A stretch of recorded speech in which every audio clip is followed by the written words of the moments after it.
بسم اللہ الرحمن الرحیم۔ عید کی خوشی ہم کیوں مناتے ہیں؟ پہلے میں یہ تھوڑا سا واضح کر دوں کہ رمضان کا مہینہ اللہ نے پورا ایک ہمارے لیے خوشی کا مہینہ بنایا ہے، جس میں اللہ کی جنت کے دروازے کھول دیے جاتے ہیں، جہنم کے بند کر دیے جاتے ہیں، شیطان قید کر دیے جاتے ہیں، جنت کو روزانہ سجایا جاتا ہے، اللہ کا عرش پہلے آسمان پہ آ جاتا ہے، اللہ کی طرف سے اعلان ہو رہا ہوتا ہے، کوئی بخشش چاہنے والا، کوئی حاجت مانگنے والا، فرض 70 فرضوں کے برابر ہو جاتا ہے اور نفل فرض کے برابر ہو جاتا ہے، اور نفل اور فرض کا فرق اتنا بڑا ہے کہ قیامت تک 2 رکعت نفل پڑھتا رہے تو فرض رکعت کے ایک سجدے کے برابر نہیں۔ اور اس میں جو مر جاتے ہیں اہل ایمان، ان کا حساب نہیں ہوتا، ان کو قبر میں منکر نکیر نہیں آتے، اللہ تعالیٰ ان کو معاف فرما دیتا ہے۔ اس طرح 29 دن رات یہ سلسلہ چلتا ہے، اور آخری رات پھر اللہ تعالیٰ اعلان فرماتے ہیں کہ میرے بندوں نے رات کو قیام کیا، یعنی تراویح کی نماز پڑھی، دن میں روزہ رکھا، تو میں نے اس پر ان سب کی بخشش فرما دی۔ تو اس خوشی میں پھر ہم سب مل کر اللہ کی بارگاہ میں شکرانے کے مل کر 2 نفل ادا کرتے ہیں اور اللہ کا شکر ادا کرتے ہیں کہ یا اللہ تیرا شکر ہے، تو نے ہمارے گناہوں کو معاف فرمایا، جہنم کو ہم پہ حرام کیا، جنت کو ہم پہ واجب کیا۔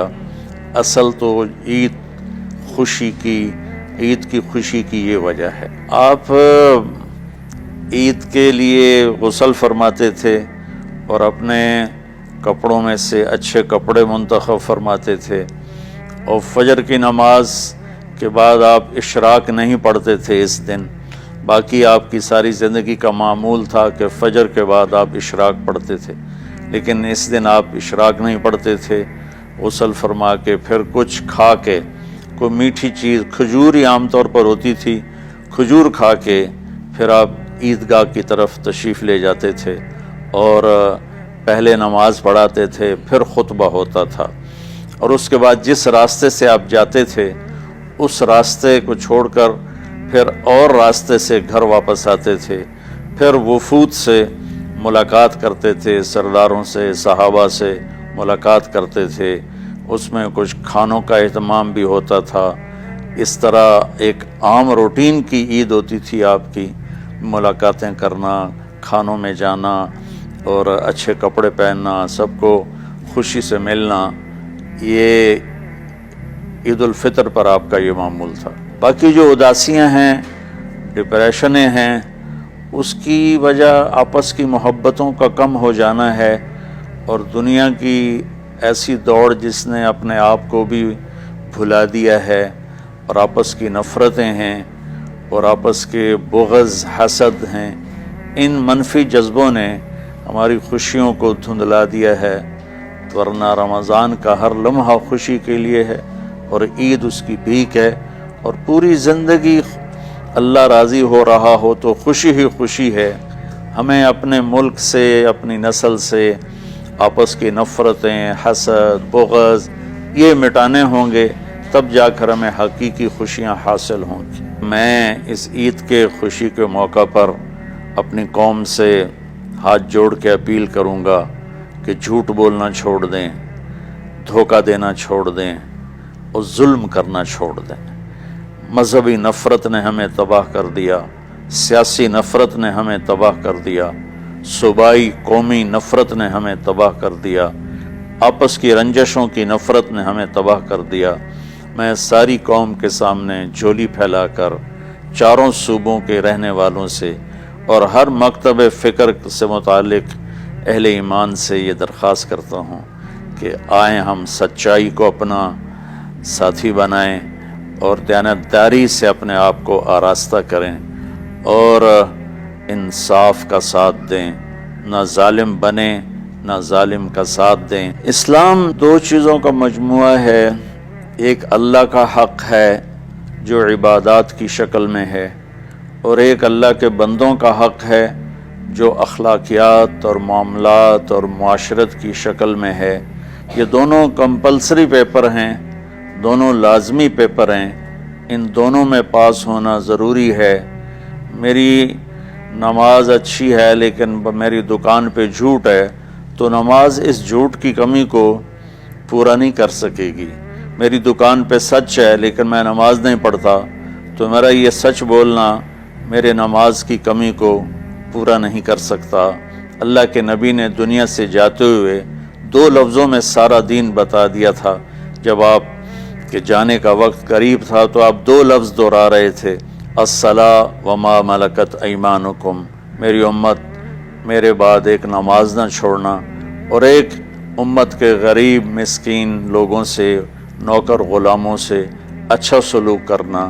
یہ 2 الگ الگ ڈیمانڈ ہیں۔ جیسے پانی پینے سے روٹی کی کمی پوری نہیں ہو سکتی اور روٹی کھانے سے پانی کی کمی پوری نہیں ہو سکتی، یہ دونوں الگ چیزیں ہیں۔ اخلاق کو عبادت کی کمی پر نہیں کر سکتی، اور عبادت کی کمی اخلاق کو اور اخلاق کی کمی کو عبادت پورا نہیں کر سکتی۔ ان دونوں چیزوں میں پاس ہونا ضروری ہے، تب جا کر ایک معتدل معاشرہ وجود میں آتا ہے۔ ایک حدیث سنا کے بات ختم کرتے ہیں۔ میرے نبی وضو فرما رہے تھے تو صحابہ آپ کے وضو کا پانی گرنے نہیں دے رہے تھے، نیچے سے لے کر کوئی پی رہا تھا، کوئی منہ پہ مل رہا تھا۔ تو آپ نے فرمایا ما یحملکم علی ھذا، یہ کیا کر رہے ہو؟ وہ کہنے لگے یا رسول اللہ، اللہ اس کے رسول کی محبت میں کر رہے ہیں۔ تو آپ نے فرمایا میں تمہیں بتاتا ہوں اللہ اس کے رسول سے محبت کرنے والا کون ہوتا ہے۔ فَلْيُصْدِقِ الْحَدِيثَ إِذَا حَدَّثَ، اللہ رسول سے محبت کرنے والا وہ ہوتا ہے جو ہمیشہ سچ بولتا ہے۔ فَلْيُؤَدِّ الْأَمَانَةَ إِذَا تُؤْمِنَ، جو ہمیشہ امانت داری سے کام لیتا ہے، کبھی دھوکہ فراڈ نہیں کرتا۔ فَلْيُحْسِنْ جِوَارَ مَنْ جَاوَرَهُ، اور جو ہمیشہ اپنے پڑوسیوں کے ساتھ اچھا سلوک کرتا ہے، پڑوسی اپنے ہوں، غیر ہوں، مسلم ہوں، نان مسلم ہوں، وہ ان کے ساتھ اچھا سلوک کرتا ہے۔ یہ 3 نشانیاں ہیں عشق رسول کی۔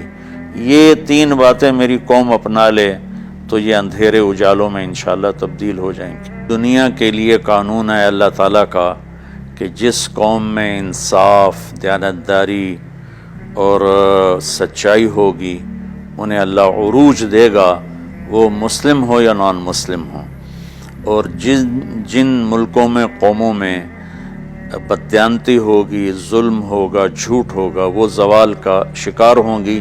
ساری ویسٹرن دنیا تو لیڈ نہیں کر رہی، ہمارے جیسے ملک بھی ہیں جہاں یہ ساری چیزیں ہیں تو وہ ہماری طرح ہی ذلیل ہیں اور ہماری طرح ہی وہ خوار ہیں۔ چند ایک ملک ہیں جنہوں نے ان چیزوں کی رعایت کی ہے تو وہ اس وقت لیڈنگ رول میں ہیں، لیڈنگ ماڈل میں ہیں۔ تو دنیا کے لحاظ سے تو یہ قانون ہے کہ سچائی، دیانتداری اور انصاف قوموں کو اونچا لے جائے گا۔ آخرت میں اللہ تعالیٰ نے اعلان کیا ان اللہ لا یغفر ان یشرک بہ ویغفر ما دون ذلک لمن یشاء۔ آخرت میں کامیابی کا آخری فیصلہ ایمان پہ ہوگا کہ اللہ تعالیٰ کا فرمان ہے میں شرک معاف نہیں کروں گا، اس کے علاوہ میں جسے چاہوں معاف کر دوں۔ تو ہماری 52 کے قریب اسلامی ریاستیں ہیں، وہ سب بری طرح اس زوال کا شکار ہیں، جس کی بنیادی وجہ یہ دین ہے جس کو میں بار بار آپ کے سامنے دہرا رہا ہوں۔ السلام علیکم۔